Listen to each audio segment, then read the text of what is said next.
You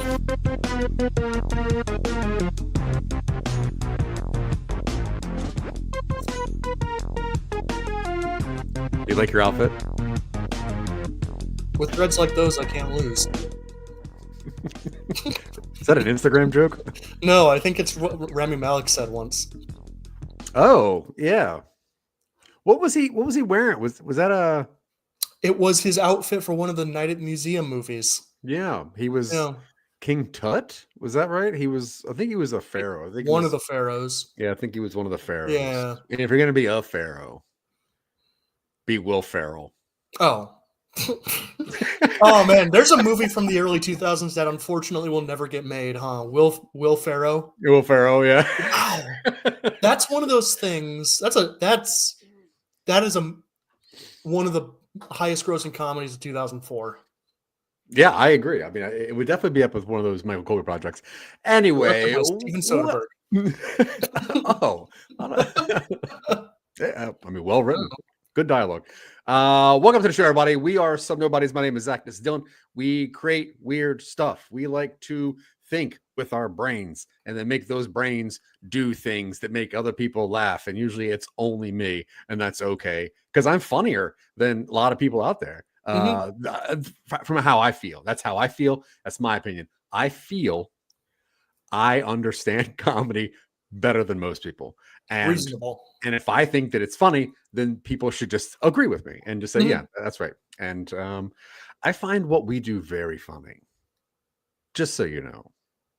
That's Yes. for you. I need you to put that in your pocket and then open that up anytime you want. When things are just getting rough out there and you're in the twilight, just open that up and go, Zach thinks what I do is funny. So I hope you savor that. Save it first. Savor it later. Anyway, how you doing? Yes. And see, I'm good at comedy too. That was 2 weeks ago. We're past that. Was it? Did we already do that bit? I only wanted you to be improvish that night, just to Okay. see if you could do it. And Right. and I was pleasantly pleased. Oh, I'm still in improv mode. Yes. Clearly. You're still in improv mode. And I get that. Wow, look at how much stuff is on that board back there. Yeah. Let's see if I can read that from where I am. Let's see. So wait, come on. Monday, you got dang, that's tough. I cannot read that first one. Yeah. It's probably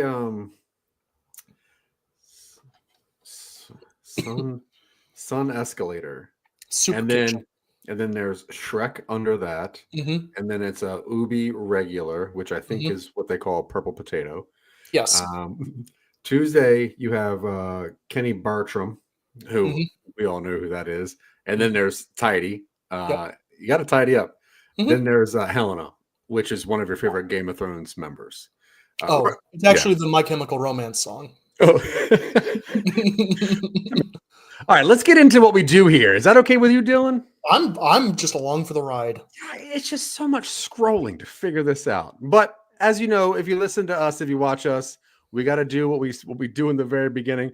Which one is that? Is that this? We have to. And it is. I missed it. The Ruins of Eternity. Wait, I got to turn that music off. Let's go do it again. The Ruins of Eternity. What Dylan and I found out is in the mid 1500s, in different parts of America, there was some town rivalries. There was a lot of things that people would just fight about, and it was documented. And if you're lucky, you can find some of this documents. If you didn't pick up on what we went over last week, let me just go over this real quick, if I can. Okay, so last week what we found out was that in the year 1547, under a slate gray sky, 4 figures converged upon the ruins of an old abbey deep in the English countryside. Each had come for a single priceless artifact hidden within an emerald amulet said to grant eternal life. Now, Sir Alistair, he's a disgraced knight. He's seeking to restore his honor. He approached them all with his drawn sword. And from across stood Lady Seraphine, who was a cunning noblewoman, as you can remember, and who spent her fortune chasing forbidden relics. Now, Brother Oswin, and we learned about him in episode 1, He's a former monk and he's now turned heretic. He enters the whole business with Frey with his flail. He's eager to wield the ambulance power against the church, which has exiled him. And we went into that ad nauseum. Lastly, there was Mara. She's a silent assassin from the shadows, driven solely by her promise of wealth. And without warning, the fight erupted in the dim light of the crumbly abbey. Sir Alistair charged at Lady Seraphine, his blade arcing towards her throat, but she dodged with the grace of a dancer and struck back with her concealed dagger. Meanwhile, Brother Osmond swung his flail in wild arches, forcing a reach as he danced nimbly out of the opening of a strike. Dust and debris flew into the air as the abbey walls echoed the clash of steel and cries of fury. Seraphast's dagger sliced across Alistair's arm, but before she could press her advantage, a whip-like crack of Oswind's flail sent her sprawling. Mara seized the moment and closed in, her twin blades flashing, but Oswind's chains entangled one of her swords, pulling her off balance. Now, they were just about to get the amulet, and that's where we had to end last week's episode. We did a little bit digging. We actually found a couple historical documents from very close to where that place is supposed to be. We found that there was a couple families living on the outskirts of town, and they kind of documented their life while this was going on. There's a magical war going on in this abbey. There's warlocks, there's wizards, and Dylan, you brought one of the first historical documents. If you wouldn't mind just reading that to see if we can get more of a glimpse of how the eternity is going. Yes, let me get this loaded up really quick. Okay. Do I need to do it in character? I mean, it's in the 1500s. It might be in an old vernacular, so you probably should. To the most esteemed Royce Woodward, I pray thee receive this humble letter, penned with due reverence and steadfast regard for thy noble patronage. It is with no small matter that I address thee concerning the plot of land once fain for the gathering of gilded dust by way of panning, and now given to a different purpose as necessity doth demand. Man. You know, they're like they put direction notes in this, which is really unusual for a 15th century document. Let me get my read down there. They put direction notes? I know metal vocalists will do the vocal fry to get that growl going so they don't actually blow their vocal cords out, but I can't do that. It's like rolling my R's. Well, don't try so hard. We need you for the next 3 hours. Lo, in days past, the stream upon said ground yielded forth its golden fruits, pleasing to the eye and enriching to the coffers. Yet, as time doth unceasingly march onward, the bounty hath waned, and the flow of profit dwindled like water in a dry brook. Thus, I find myself constrained by prudence to counsel a new and more fitting use for the land, lest it lie barren and unprofitable to us both. Am I coming through? Can you hear me? I can hear you. Legitimate question. Okay, cool. By my reckon, the ground be most apt for the keeping and housing of horses, a stable, well built and well placed, where beasts of fine breed may find shelter and rest. The soil is firm, and the lands about are rich with grass, sufficient to nourish the steeds that shall be lodged therein. With thy wisdom and approval, I would seek to lay the foundation for such an edifice that it may bring fair profit and service unto our estate. I beseech thee, good Master Woodward, to lend thy ear and counsel in this matter. Thy judgment hath ever been as a lantern to my path, guiding me rightly where shadows might cloud my sight. If it please thee to meet and discourse further, I stand ready to attend upon thy leisure. In faith and fealty, Kelton Bird, this 9th day of November in the year of our Lord 1524. Oh, weird. Okay, so it seems like he's just asking somebody for land. Well, he wants to build a stable. Instead of panning for gold. Yeah. Well, that's interesting. Yeah.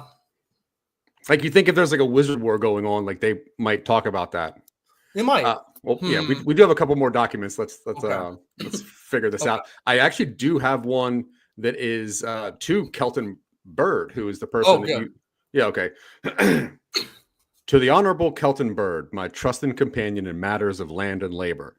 Thy missive hath reached mine hand, and with thy sound counsel concerning the plot of land, which erstwhile hath served as a cradle for gold, yet now lieth fallow in its former purpose. Thy wisdom in purposing the stable for steeds doth commend itself. to my thoughts. Indeed, the plan seemeth most fit for the nature of the ground and the needs of the time. Yet I must draw thy attention to the matter of import, lest thy design proceeds unwares. The parcel of which you speaketh does not rest in mine possession, nor in thine, but belongeth to Dame Etta Wyatt, a woman of firm will and no small authority in her dealings. It is she who holds the right and title thereto, and thus it fallen to her to give leave for any such enterprise as thou proposest. Old English is tough, dude. Yeah, it's not fun. Yeah. I advise thee, good Kelton, to seek her audience with all due courtesy and reverence, for though she be just, she is not one to suffer slight or presumption. Make known her thy plan, and perchance she will find merit in thy purpose to grant thee favor in the undertaking. Shouldst thou require my word or presence to aid thy cause, I stand ready to lend what support I may. Thy diligence in seeking the good in the land doth honor thee. I am heartened to see thy care for its future. May this endeavor bear fruit, and may our labors yield yet again gain and renown. In all trust and friendship, Royce Woodward. This 13th day of November in the year of our Lord, 1524. Huh. Okay, so I guess that... Okay, so it seems like the first person, they were just writing their neighbor for a piece of land, and then I guess this guy's like... This is all a plot. This has to be like some sort of maneuvering, right? Maneuvering. I don't know. It seems like he's pretty pissed that somebody asked him for land. It was this woman's. Now, but you have one that's written by Etta Wyatt. Isn't that right? Did we found that? Yeah. Yeah, if you want to go ahead and read that, that'd be great. Okay, I don't know that I can do this in character like you did the last time. You don't know Etta Wyatt, so you can't figure out. To the worthy page, good one. No, I'm not gonna do no. I wanted to see your reaction mostly. And make people turn this off maybe prematurely. No. That's probably a bad idea. Don't do that. Stay here. Don't do that. You can stay here. Three of you? We all need to learn how to do Old English. It's going to come back before cursive comes back. That's just how cycles work. Probably. The kids yearn for Old English. Anyway. True. Yeah. To the worthy page, good wine, trusted friend and confidant of Kelton Bird. It is with no small vexation that I put quill to parchment, compelled by matters most discourteous that touch upon my lands and station. Word hath reached mine ears that thy companion, Master Kelton Bird, doth entertain designs upon a parcel of mine own estate, a plot well known for its past service in yielding golden gleanings, though now called to a quieter purpose. Yet, what stirs my ire is not the scheme itself, for certes. Certes? I don't know friggin' Old English. The proposal of a stable is not without merit. Nay. We're talking about stables. Nay, it is the manner of its advance, wherein he presumeth to treat with others as though the land were his to barter, whilst offering no courtesy nor seeking parley with me, its rightful mistress. Such conduct, unbefitting one who should know better, doth reek of insolence, and maketh my patience wear thin. Am I, a woman of standing and right, so easily overlooked in matters concerning mine own possession? Shall I, who hath governed my affairs with care and diligence, be slighted as though my voice carried no weight? I tell thee plainly, I shall not suffer such disdain in silence. If Master Bird be desirous to pursue his venture, let him show the courtesy owed to me, and seek mine audience directly, with words befitting one who would request favor.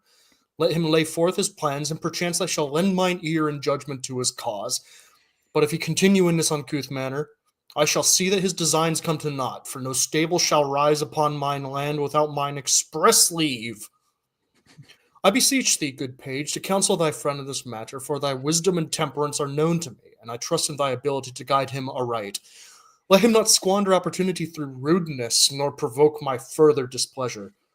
By mine own hand, Etta Wyatt, this 15th day of November, in the year of our Lord, 1524. Okay, so it seems like she's pretty pissed off that somebody asked a dude for her land. Yeah. But who's page? I wonder who that person is. Like, I feel like we've lost the thread of the amulet completely. There's one more note. Okay. But I'm just saying, like, No, I understand what you're saying. It is odd that, when you have documents that are from this time in this region of the same thing, that this huge battle is going on for a crumbling church amulet. These people are just pretty pissed off that there's just some toxic masculinity going on down there. I'm perusing the last letter, and it seems like it seems like Paige is pretty pissed off that the guy even asked the woman to begin with, and he should man up. I'm not going to read this because this one. Oh, I was going to say yes. Should I read it? Oh, okay, no, I'll definitely read it. Wait, they're not nobility. I'm interested in this. I don't even understand. Go off, peasant. All right.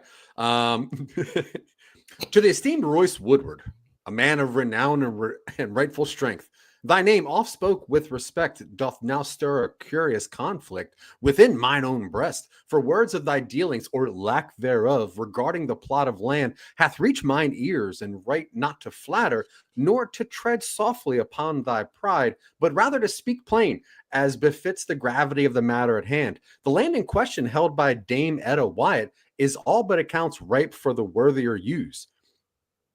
Thy standing and influence, good Royce, place thee in a position most suited to seize that which oughtly right to be thine might by might and merit. Yet here thou stands idle, deferring to a woman whose authority is but a fragile bark that waves our good word's true order. What man of substance yields thusly to a mere claim of title when the greater goods of the land doth beckon? By my troth, I find it seemingly that thou should let such opportunities slip through thy grasp. Art thou not a man of action, one whose strength and cunning could bend circumstances to thy will? Shall Dame Etta's whims dictate thy course? Nay, I say, rise and assert thyself as befits thy station. Let not Kelton bride's crude attempts mar the fields when thy hands must yet shape it to its true purpose. Know this, dear Royce, shouldst thou prove thyself a man I believe thee to be, and take what should be thine all by rights, thou shalt find me in a friend most devoted. I do not speak lightly when I promise my full and unfailing affection into thee. Shouldst thou grasp this moment and make it thine own, what thou dost with such affection I leave to thy wisdom and will, for I am but thine.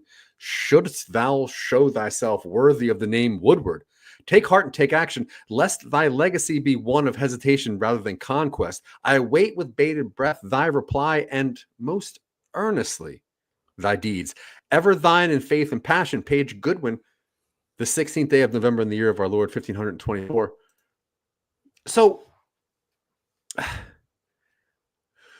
okay, so it seems like one person wants to build a stable, and they ask their neighbor if they could do that. And their neighbor's like, it ain't mine, it's Etta's. And then Etta just pops off at her friend Paige and is like, what's your boy doing trying to get my land? And then Paige sends a letter to the first guy. I was like, why are you being a bitch asking? Take it. Yeah. It strikes me that if you're going to build a stable, the best person is your neighbor, the horse next door. You kind of used. You can't recycle jokes. We're live. It's not a recycling a joke. It's a different word. I don't know.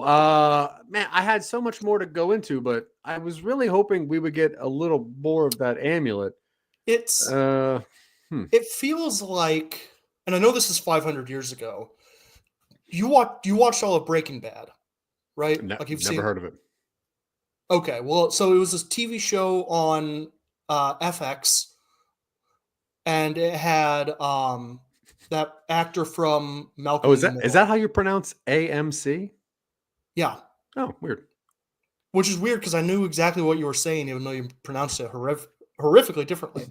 No, this reminds me of when they had that little subplot about Marie being a thief. Is it the wife? Yeah, it was Hank's wife. Oh, right. She was like stealing shit. Yeah, she's just stealing weird stuff. And it's like, what are we doing? What does this have to do with anything? We got stuff to do here. Yeah. Okay. All right. Well, honestly, I'm a little taken aback by this. I'm going to do some more research.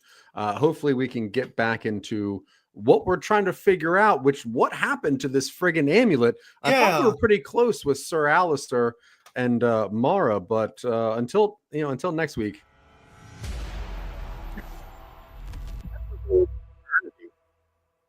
I don't know. We'll figure this out one day. It's honestly like true crime is kind of at its peak, when it comes to murders and whatever. I don't see there's enough talking about like ancient shit being stolen. Like I feel like, yeah, the end result is that it's in a British museum, but I feel like there's a couple things out there that it's like, where'd this shit go? Put some umlauts over that U in true crime, and you got yourself a medieval crime podcast. Definitely Swedish, I think. True crime. I don't know if that's Swedish or not. We don't have anybody in Sweden listening to this. Oh, that's true. Yeah. So that was the first skit where I throw something very stupid at Dylan, and hopefully he reacts in a way that I find fitting. And honestly, what were you doing? Are you clipping your fingers? I had a speck of lint in my microphone. On to our next category when we talk about slop content. Have you heard this phrase, slop content? Or maybe slop? Yeah. I think I know what you mean, even if I haven't heard that phrase. Yeah. Specifically. So the next big, a lot of people are talking about with all these streaming services and even trying to find people to go back to the theaters. There's just kind of just a surge of content out there, and the majority of content, it is designed to just be gobbled up. It doesn't have any flavor. It doesn't have anything special to it. It is literally just slop. Like it is just designed for you just to take it and eat it and put it on TV. Recently, if you have a Netflix subscription or a very good friend that allows it, one of the newer things on there is a movie called Hot Frosty. Have you seen this, Dylan? No. Hot Frosty has Greg Robinson from The Office. It has one of the guys from The State and Brooklyn Nine-Nine. It has Ted from Schitt's Creek. And basically, it's about a woman who gets this special scarf, and it's supposed to help her find love. And then she finds a very hot snowman, like a very hot snowman. And she puts a scarf on it, and the snowman comes to life, and he's naked. But he's very hot. He's a very hot man. He's very hot. And if he goes inside, he starts getting very warm. He gets hot because he's made of snow. And the whole movie is you're thinking, I don't want to spoil. I'm gonna spoil this. I don't really care. You're not gonna watch this. No. If for some reason you're watching this and you're curious about how Hot Frosty ends, just skip ahead like one full minute. So when I was watching this movie, my thing was, okay, so the main girl, Lacey Cuthbert, who's from Mean Girls and also Lost in Space. I was going to say, she was in Mean Girls. She was in Mean Girls. They actually make a Mean Girls joke in this, which was the only time I chuckled. There's a scene where they show Lindsay Lohan on TV, and she's like, I went to high school with that girl. And I'm like, okay, that's pretty good. And it was at that moment I was like, maybe that's going to be funny. It wasn't. So basically, her husband passed away from cancer, and she lives in this house that does not have heat and leaks from the ceiling. And it's a real crappy house because her husband was what did she call him? It was a home repairman, is what his profession was. And because he's a home repairman and he dies, their home needs repair and it can't happen, right? But she also owns a diner across the street where she makes maybe a lot of money. And now there's this naked man running around town, and so they're going to fall in love, right? So you're like, well, naked? Oh, he's naked. Okay. He ends up like stealing clothes, and that's what pushes the cops onto him. But when I'm watching this movie, I'm like, I know how this is going to go. He's going to be the lesson that she learns on how to get back out there, right? So the whole time I'm watching this movie, I was looking for the person that she's flirting with or just flirting with her, so that once this snowman dies, she's going to be, okay, now I can get past my dead husband. So the movie's going on, and she doesn't flirt with anybody. She keeps her eyes on the snowman. She goes, God, the snowman's so hot. And the doctor's like, yeah, he's made of snow, but he's fucking hot. And then everyone's like, man, your hot snowman boyfriend is really hot, right? And then he gets arrested. and they get put in jail. And because he's in jail, it's very warm there because they turn the heat up. So he starts to melt. And it's at this moment I'm like, well, what's going to happen? She doesn't have another dude. What do you think happens, Dylan? What do you think happens to the snowman once he half melts in prison after stealing clothes and tax fraud?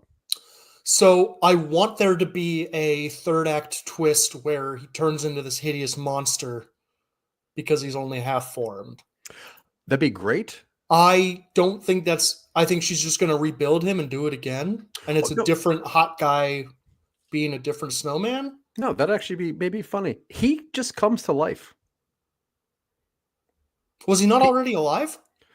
Well, like his temperature was like 32 degrees, right? Like he didn't have life and he didn't know what some things were, and he's pretty dumb. And he says to her, I was just born. I'm a snowman. But yeah, so then they go into jail, they get the $2,000 bail money, and they give it to Craig Robinson to get this man out of jail because he helped the school with the dance, right? I'm sorry, go ahead. So if he... Do you have questions? Yes. Mhm. It feels like you could just let him melt and then sop him up with a rag and then freeze him and rebuild him, and then you don't have to spend $2,000 on him. Well, here's the thing. Once the scarf comes off, the magic is gone. As you know, like any other snowman story, the scarf is where the magic comes in, which I thought it used to be the hat. Yeah, no, it's the scarf. You're way wrong.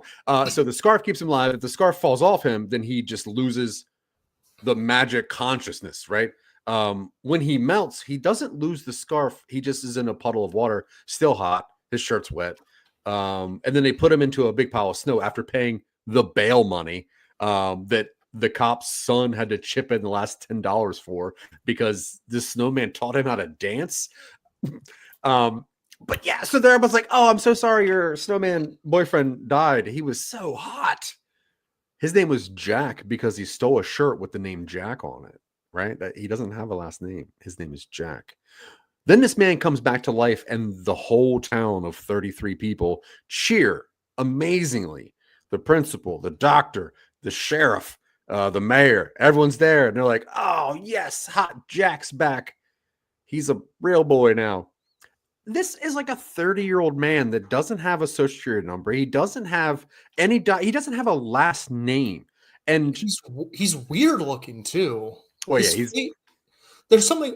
I'm looking at the poster, and there is either cartoon villain jaw, yeah, or someone has badly photoshopped it, because that is not that. Far be it on me to pass judgment on someone else's physical appearance. Yeah, I mean, I'm with you on that. Like, clearly, I don't have the right to talk about a lot of people's physical appearance. But there's a picture of him on Wikipedia in like a beard. He's a really handsome dude. But yeah, in this, he's not. How do you zoom in? He's not hot. You know, like he's an attractive man. His hair is terrible, and I think that I'm really bad. These pictures I'm seeing of him mid scene are, maybe it's just that he's not my type. So that's the shirt, Jack. That's the shirt that he steals. That's why his name's Jack. Sure. I don't know. I literally don't know why this car is in this movie. Yeah. So because he's hot, everyone is like, you got to come put in my light bulb. You got to come fix my stuff. You got to come teach these kids how to dance at the school dance. It is one of the weirdest movies. Anyway. Is he a Schwarzenegger? No, he's Canadian. When he's okay.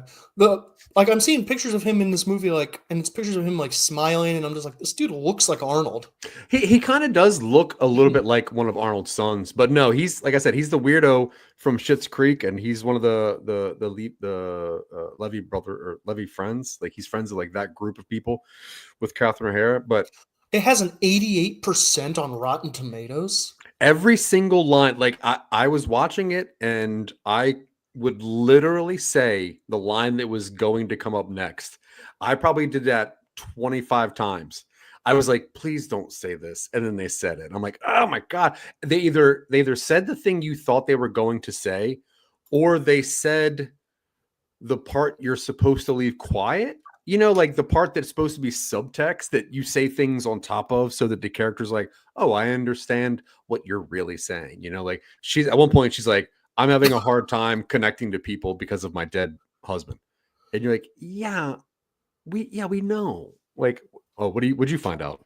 No, I'm reading the critic reviews on Rotten Tomatoes. It has an 89% critic and a 56 audience, I cannot which understand that. is usually reserved for A24 movies and like art house stuff and Yeah. high-minded cinema. Not Mm. this. No, this is This awful. negative review from the Boston Globe. This one plays like a porn movie if all the sex were removed and the ridiculous threadbare plot were fleshed out instead. That's actually perfect. Like So you're telling me, go ahead. There's a part where he sees that her roof is leaking, the girl that he's in love with because he was just brought to life. And he's like, oh, her roof is leaking. He can only learn things that he watched on TV. So he finds a television show that teaches him how to fix a roof. He goes outside, and because he's made of snow, he doesn't wear a shirt. So he's outside just fixing a roof in just a scarf. And there's all these like women that are like, oh my God, what is, and they like crash their cars trying to get him to come to their house and like do work at their house because he's hot. And he's like, yeah, I'll come with you. That's no problem. I'm ready to help. Let me go get a shirt on. And they're like, I ruined that. I can't believe he's going to. And you're like, what is happening here? This is either a child that was just born or it's a man made of snow. I don't know. I guess I just expect too much out of things. I don't know. I'm gonna look it up on Letterboxd because apparently Rotten Tomatoes is like laundering money for Netflix now or something. I am so upset that it's getting good reviews because it is one of the worst written. Like everything about it is just bad. From Russell Heinlein, Heinlein because it's AI. Oh, 5 stars. Heart. Hi, I wrote this movie. There's nothing crazier to me than the fact that 3 years ago, I dreamed up the title Hot Frosty and giggled like a madman. And tonight, I watched Lacey Chabert and Jimmy Fallon on The Tonight Show talk about Hot Frosty as an audience cheered. Life is funny, man. This is a very long review. I'm not going to read all of it. Thanks again to everyone who cares and who supports my career. I will continue to work my very hardest to make you all proud. Fire emoji, snowman emoji. That's nice. That's nice of him to go on Letterboxd and potentially put himself out there. People on Letterboxd, it has a 2.4, which is out of 5. Yeah. So that seems, and I'm sure any genuine review is going to be either it tries to be silly and it's not silly enough, it's not tongue-in-cheek enough, or it's a light 90-minute distraction from everything I hate about the world. Yeah. It's the movie where you put it on your TV and then you get on your phone. And then every once in a while, you look up and you'll see a part and you're like, oh, that was cute. And then you go back to looking at your phone. And I think that's why I get such great reviews is because people only see like those 3 weird scenes. Oh, good.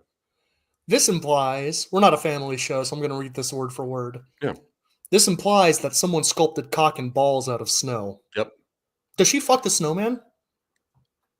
She kisses. No, she doesn't. Like they definitely kiss. Well, I shouldn't be. It's a Hallmark style movie, right? So I'm not surprised. But no, like so when you look at the snowman, it's like a mound of snow, and then from like the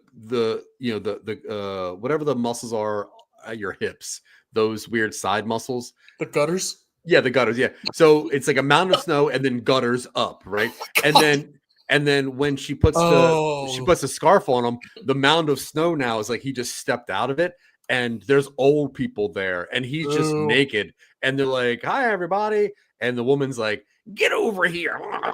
And it is so weird and so bad. This one sums up a lot of my thoughts on movies that I don't understand. 1 star. I imagine it's very good at whatever it's doing. Damn. Yeah. Seeing my ethos reduced to a single line on Letterboxd really challenges my existence. It's funny. It's the kind of movie where like they say that it's cold, even though people are like wearing t-shirts and you can't see anyone's breath.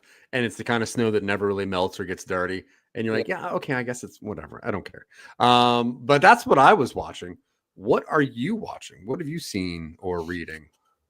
I am listening to, and I was thinking Michael would be here this week, wherever the hell that guy is. I thought we're going to have Michael and possibly B. That's why there were 4 letters prepared. Damn. Yeah, no, for real. whatever. They're all doing their own podcast, which is probably funnier and probably more relevant. Probably. I'm listening to the Proto Men. They're a rock opera rock band who do concept albums. What's that? Protoman? Potoman? Potoman. I think that's a river that Washington crossed. That's the Potomac. Isn't that the woman who has the maple syrup? Yeah. Well, okay. Yeah. I mean, I don't know. I think no, they do. They have 2 albums and like a few singles out, and their whole shtick is that they are doing a grim cyberpunk retelling of the Mega Man lore. Oh, cool. And their first album is from like 2009. It's a little grungier. I'm not super into that one. And that's just called The Proto Men. Mm-hmm. But they released a second Act 2, Father of Death, in 2014. And that one I've had on repeat for like about a week now.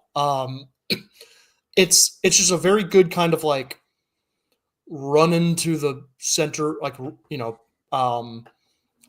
running in place, like 80s action movie stuff. Yeah. And there's one sequence of songs, it's a pair of them, called Light Up the Night followed by The Fall. That is, in my mind, the definitive I know I'm going to my heroic sacrifice song. Nice. Fantastic. And it's the lyrics, it's just Light Up the Night is some like, 80s synth like kind of thing about light up the night, we're going to teach a city how to fight stuff. And then it goes into The Fall and it slows down and it gets this really good guitar riff.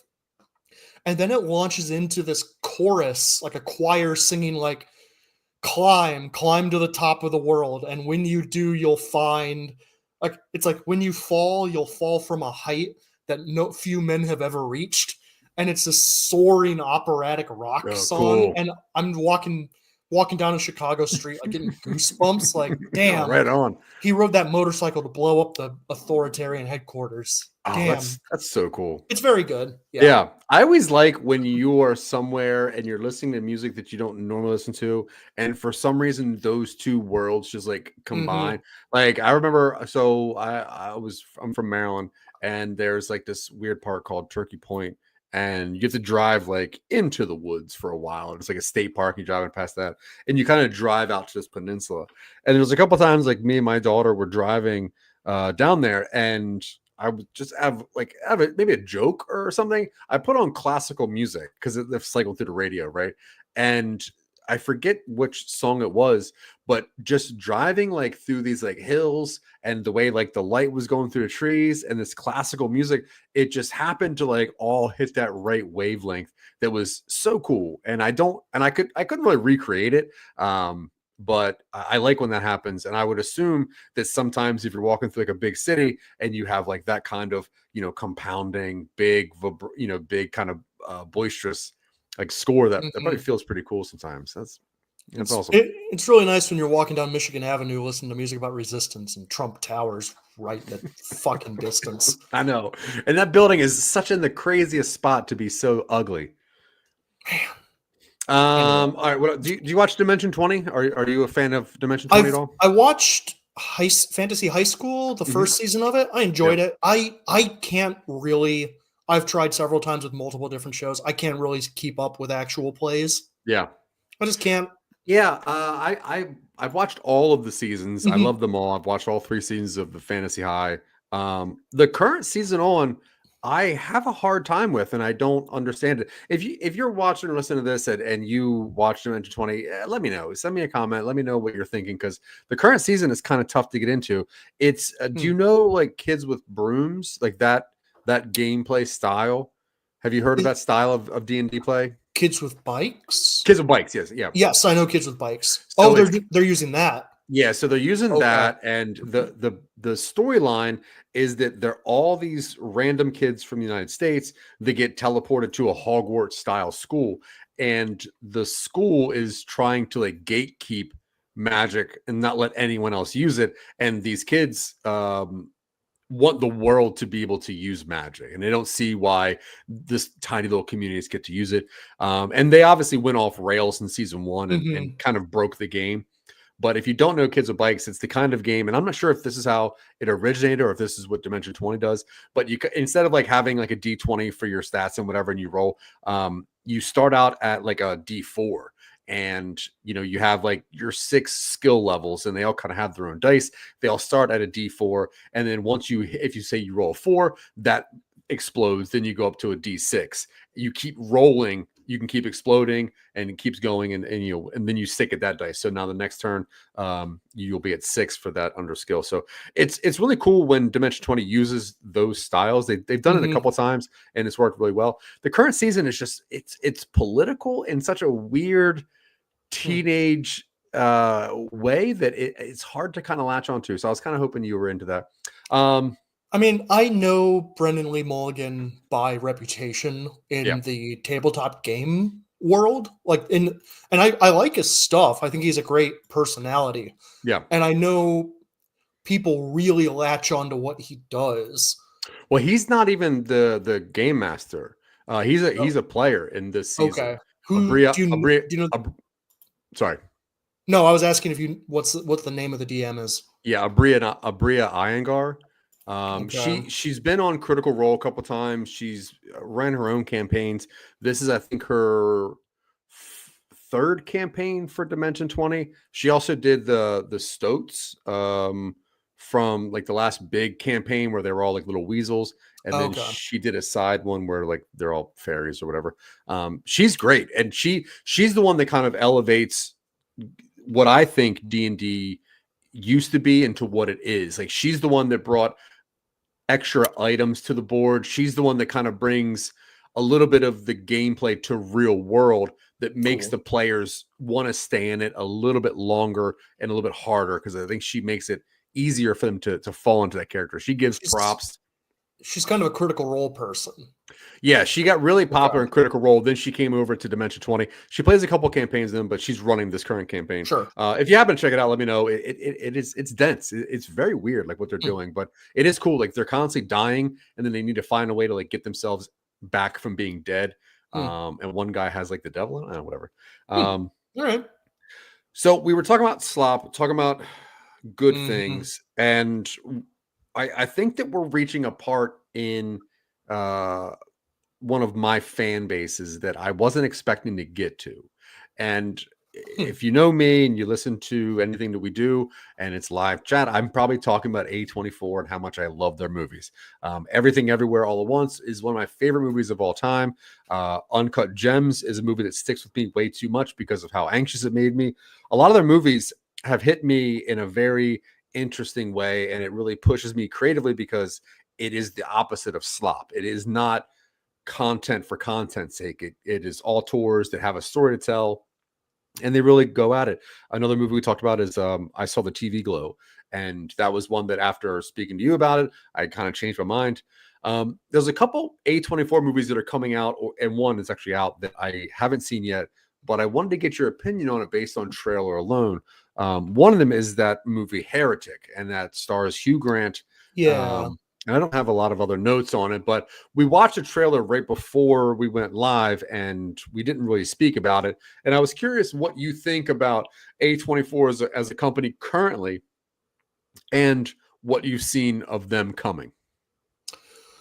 I mean, A24, I think I have a very similar, it's kind of held up as one of those film bro studios, but it's also just, people think it's a small indie studio. It's not. It's worth like $2 billion or something. But I think they do a good thing of distributing movies that wouldn't otherwise see widespread distribution. I think that's a worthwhile thing for them to do. Recently, there's so much from them. Yeah, that is so also much. Wild. And I don't mind it because so far they still seem to, on some level, maintain a relatively high standard of quality with the occasional miss. But I think misses are more built into their reputation than a lot of other studios, or at least like hyper cult, like stuff that has very limited appeal. I suppose Okay. I should say. What would you say is, in your opinion, kind of one of their bigger misses, if you can remember one? Because like I because I know that like The Witch is one of like your top movies, right? yeah, And even like the Pearl trilogy, I thought was really interesting what they were doing, and I love the idea of a slasher. I love the idea of like Wizard of Oz time era for porn or even slasher stuff. I think that's really cool. right. So up until I think one of the movies that I'm about to talk about, I think that they've all been good. I can't think of anything that to me felt like a huge miss, but Mm. also I don't know what we're talking about, like critically panned, like just a flop, or are we talking because money is not I I'm don't think money is to me, honestly, I don't really care how much money a movie makes. A movie is, in my yeah, opinion, is good if I want to talk about it with somebody else, if I want to pick someone else's brain on it, and it has something that I either haven't seen or haven't thought about, or put together in a way where I wouldn't have thought about. Obviously, Everything Everywhere is a multiverse movie, and we've all seen that. But when you wrap like culture into it, and you wrap like sexuality into it, and you wrap a bunch of our things into it, all while it's just a family struggling with paying taxes, that's something that elevates it to a next level. If a movie were to come out now, it would be a multiverse movie, flat. yeah. That's it. There's no other layers. You can't really get behind someone when you watch. I don't know, and I like them all. Good. Lamb. I think Lamb was a flop critically and money wise, and Lamb was general weird. discussion of Lamb. I've not seen it. I've read the Wikipedia synopsis, so I've had it spoiled. Yeah, And it doesn't feel like something that would be. I mean, maybe it's a little too. it's very weird. Maybe it's a little too clear. Like it's a little too like. Oh, Yeah. Oh, yeah, that's a okay, lamb. Yeah, yeah. That's a ram. That's a sheep person. yeah, Okay, neat.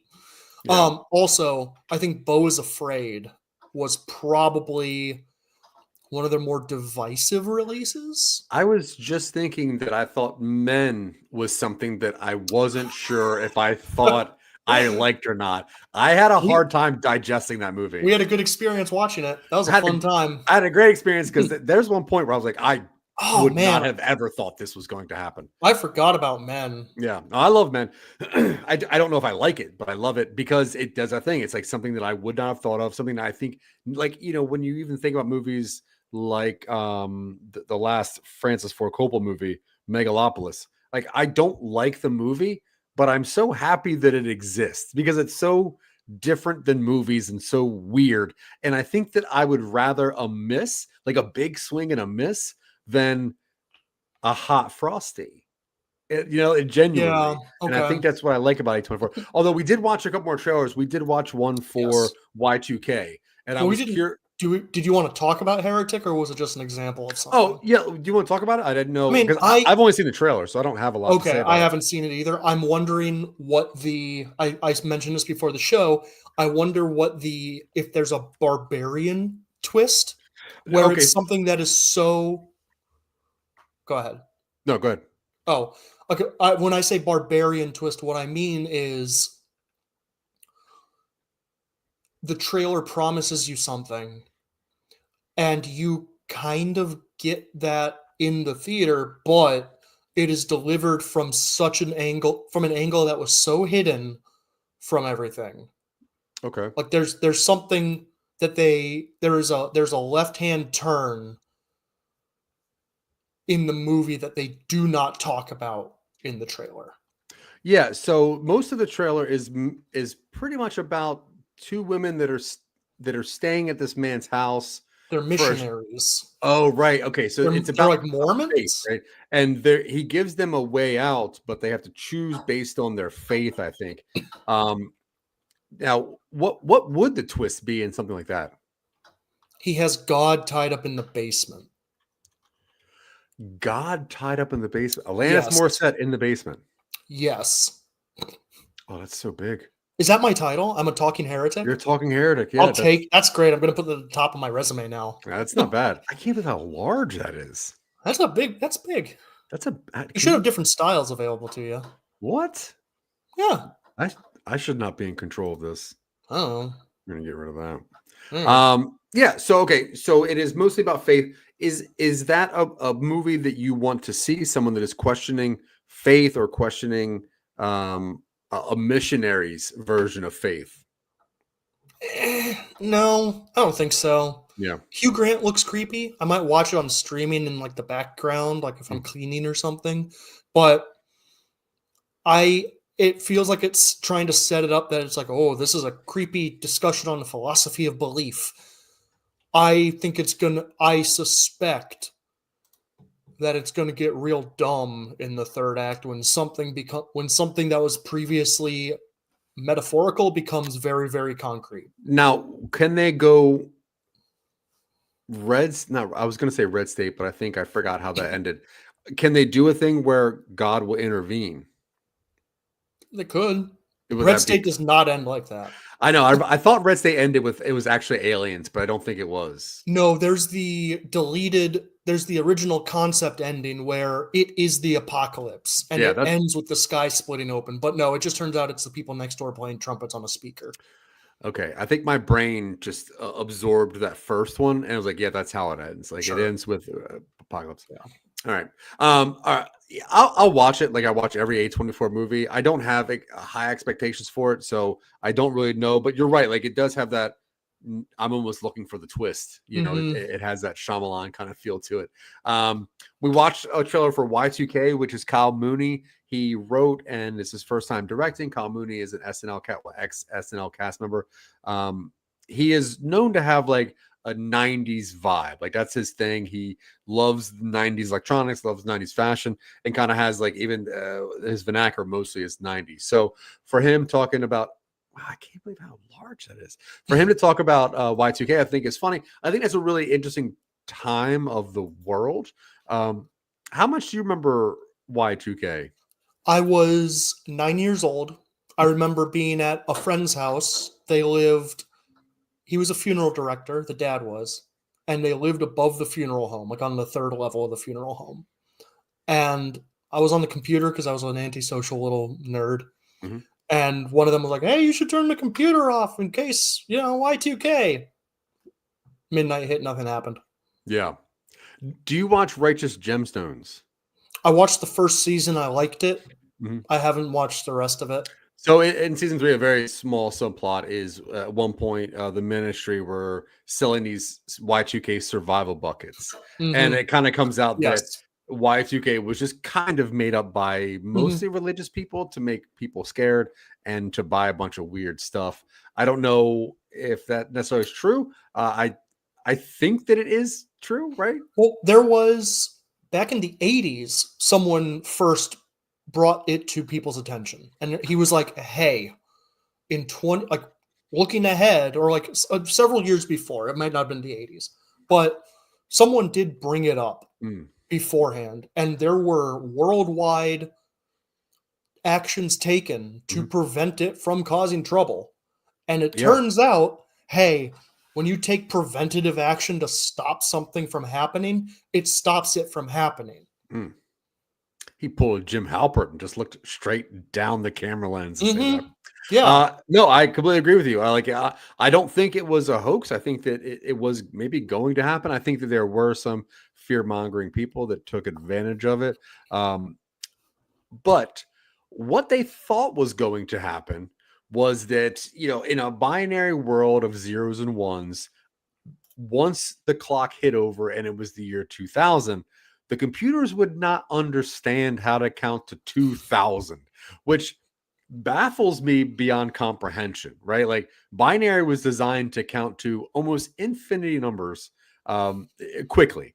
And now, for some reason, we all thought, like, oh man, once you put a 2 into a binary code, it's going to get crazy.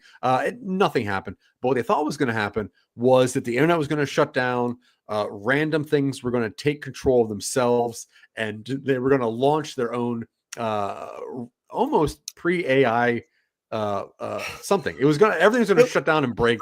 The dams were gonna burst. Satellites were gonna fall. Mm-hmm. Well, it was like something about the date keeping systems would revert to like an early. Yeah, it would go back to 1900 instead of Yeah, and whatever. that would screw with things. But I even don't then, know. just change your calendar. Like, I don't know why it was such a big deal. Anyway, so Kyle Mooney's making a movie about this, and it seems like he's taking things all the way to the far end where computers start controlling themselves and turning into robots. Is there anything in this movie from the trailer you just watched that makes you want to watch this movie? I like the guy from Hunt for the Wilder People. Yeah, he is good from Deadpool 2. Yeah, it I we're entering the period Yeah, where now we are starting to make nostalgia bait about the 90s.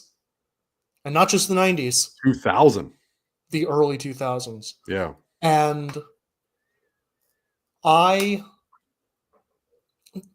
it looks man, I don't know. They're it digital had. blood spatters like the humor doesn't look like it's up my I don't know who this movie's for. Yeah, It's rated R, I think, because some of the language yeah. probably and the I blood think on it's. screen. Yeah, I think it's supposed to be the next like super bad, like the next like high school teenage comedy that really goes off the rails and is like a mega hit. But I don't see it. It seems like almost a stoner comedy. I mean, I'll I, definitely watch it because I love Kyle Mooney. But if if it feels like a movie that Franco and Seth Rogen would have made yeah, um 10 years, it feels like a comedy from 2014. yeah, no, I agree. um I I'm sure it has its audience.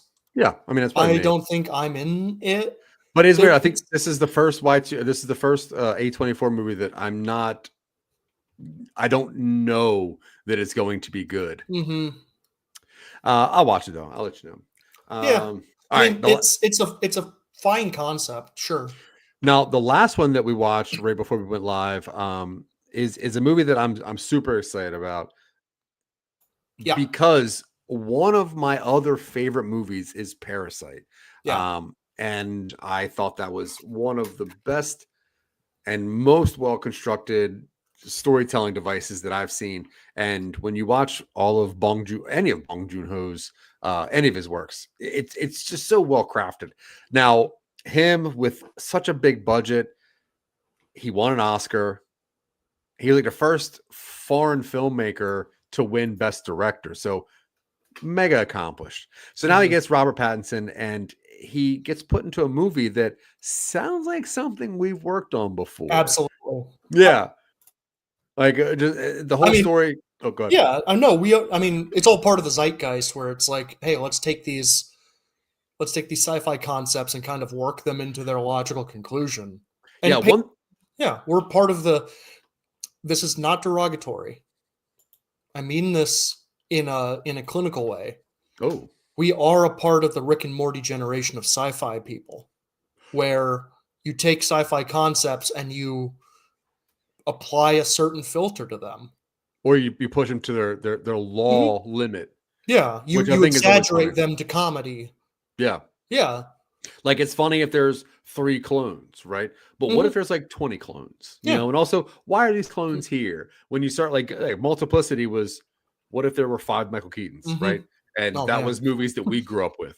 But then when you get up to now, it's like, well, there's a clone, and now a clone finds his own dead clone, and he realizes he's a clone. Like the Moon. Have you seen Moon with Yeah. Oh yeah, yeah. great. This feels like Moon a Yeah. little bit. A little bit. It feels like Moon on the other end of the comedy Mm. slash drama spectrum. Yeah, so in this movie, it seems like the character Mickey, who's played by Robert Pattinson, he has a duty to do, and at any point he can just die.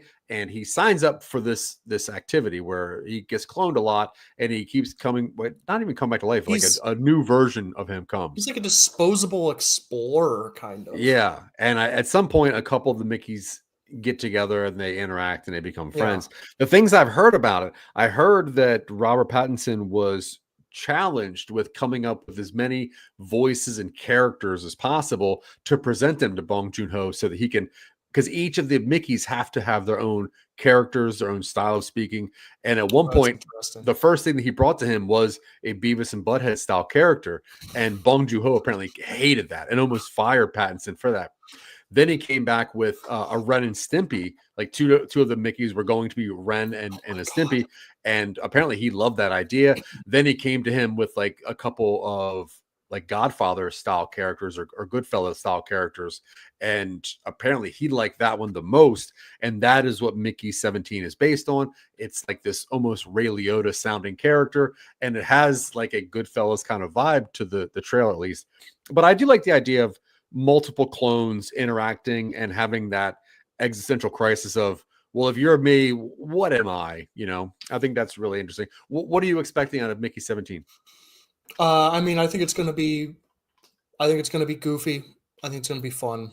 Yeah. I think everybody's going to be exaggerated. You can see that in the trailer. Ruffalo is exaggerated. It's got Frances McDormand is in it.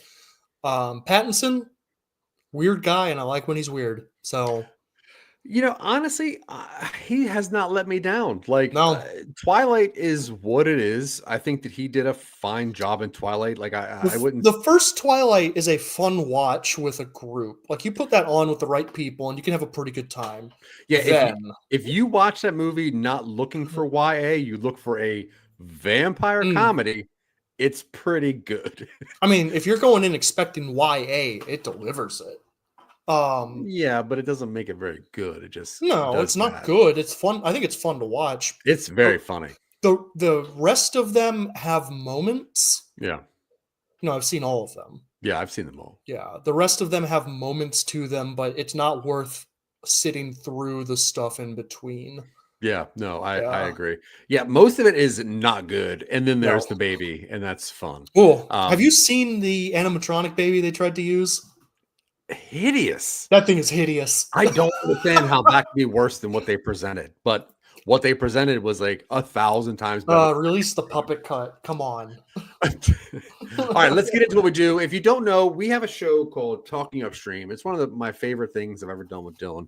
In that show, we found some of our favorite creators, and we would interview them. We would get them on our show, and we would ask them why they do what they do and how they do what they do. And we would learn little bits from here and there, and it would help us evolve. The crux of the show was that we would each pitch what we thought was an original, what we think is an original idea. I also thought it too, but I still think it. And then we would have our guests choose which one was better, and then we would, with them, work on it and craft it and see if what we can pick up on. The randomizer today brought up, let's see, where do I have that thing? So what it brought up today was from episode 103, our third episode, and that was actually still before we had guests. It was a whiteboard episode. That was the whiteboard. I like the whiteboard. I think the whiteboard was the most effective thing that we've done. Back in the early, I liked having my own little like side chair. Yeah, no, I thought all of that was cool. I like in the early days. If you don't know the earlier shows, what we would do is we would take the show, work on the thing, and then off camera for that week, we would actually write a script. And then when the next show came out, we would start the show with a reading of the script from what we did last time. So we did that for a long time until we realized that we wanted to broaden our horizons and talk to people. So that we started getting guests. 103, we didn't have guests on yet, but the winning concept was something called Trap Fruit. And it was one of our earlier ideas. It was one of those weird things when we're walking around Trader Joe's talking about weird food. Oh, man. I think that I'd come up with the idea that and I forget exactly how it came, but if like it was based on like Little Shop of Horrors, where if a plant would eat meat, like a Venus flytrap ate like animals, but then fruited, that fruit would technically be vegan, but it is made of fruit. So we had the idea of like what would happen in that world where there's a fruit coming from a carnivorous plant. And we came up with just trap fruit sandwiches, which is like this healthy meat substitute. And great. It's great. I still think that's great. I think it's great. Yeah, I love it. So that one, and we spent some time working on that. That's going to be up against episode 139. In episode 139, we had guests on for a while, and then we we had a chance to talk to somebody that was more influential to us than we thought. There's a book out there called Save the Cat, and the purpose of the book is to how to write certain characters. And the point is that if you have a character that saves a cat, you automatically know this is a good character by one of those characteristics. So it is a way to show and not tell. You don't need to tell the audience that this is a good character. You watch them save an animal from danger. It clicks in your head. This is it. So we actually found the writer of that book, Jeffrey Calhoun. We interviewed him, and on that episode, we pitched him a couple ideas, but the one that won was Dylan's. He pitched this one, and it was called Alien Ancestry.